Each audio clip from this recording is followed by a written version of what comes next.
ठंडी ठंडी हवा में उर्मिला आराम से सबके लिए खाना बना लिया करती। लेकिन अब जैसे जैसे दिन गुजरते हैं वैसे वैसे उर्मिला को ये छत वाली रसोई कहीं न कहीं परेशान करने लगी थी। ये लोग खाना तो छत पर बनवा लेते हैं, लेकिन खाना इन्हें नीचे ही चाहिए होता है। अब इतने बड़े बड़े बर्तन लेकर बार बार नीचे उतरो। ये लो, मैं मिर्च लाना ही भूल गई, अब वापस नीचे जाओ। छत पर रसोई होने की वजह से हर छोटी बड़ी चीज के लिए बार बार उर्मिला नीचे से ऊपर कई चक्कर लगाने पड़ते हैं। मौसम तो ठंडा ही रहता है, तो क्यों ना आप सब लोग छत पर खाना खा लिया करें। बार बार खाना बनाकर नीचे लाना, इसमें समय लगता है, और तो और कभी कभी तो हाथ से खाना गिरने का भी डर होता है। इस तरह खुले में खाना खाएंगे तो 4 लोग देखते हैं, ऊपर से नजर लगती है, वो अलग। और कौन सा छत छठी मंजिल पर है और रहते हम ग्राउंड फ्लोर पर हैं। 1 मंजिल का ही तो फर्क है, और तू तो जवान है बहू, अभी से ही थक गई। ऐसे ही कुछ दिन गुजर जाते हैं। अब बारिश का मौसम भी करीब आता जा रहा था, जिसके चलते ठंडी ठंडी हवाएं आंधी तूफान की हवाओं में बदल रही थी। अचानक आंधी तूफान कैसे शुरू हो गया? कुछ देर पहले तक तो मौसम सही था। हाय हाय, सारी मिट्टी आंखों में जा रही है। हाय मेरी आंख। उर्मिला बड़ी मुश्किल से आंख साफ करते हुए चूल्हे पर खाना बना रही होती है कि तभी तेज आंधी तूफान के चलते बार बार चूल्हा बुझने लगता है।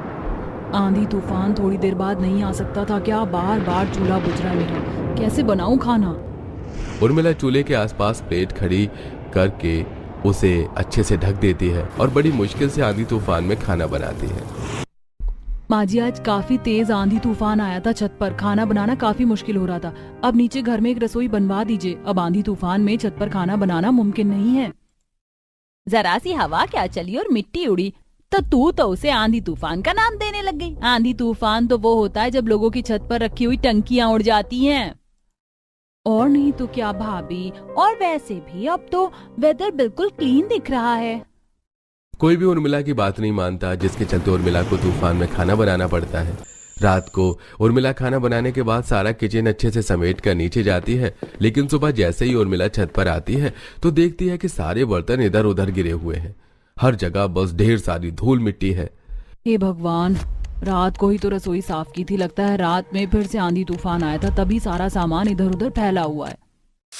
उर्मिला अब सबसे पहले सफाई करती है, फिर सारी छत को अच्छे से धोती है। जिसके बाद अब उर्मिला जैसे ही खाना बनाने के लिए जाती है तो अचानक बारिश शुरू हो जाती है। इस आंधी तूफान से क्या मैं कम परेशान थी जो बारिश भी शुरू हो गई?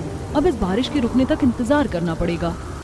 ऐसे कुछ दिन गुजर जाते हैं। रोज रोज आंधी तूफान के चलते उर्मिला को खाना बनाने में काफी समय लगता था, जिसके चलते सभी उस पर काफी गुस्सा करते थे।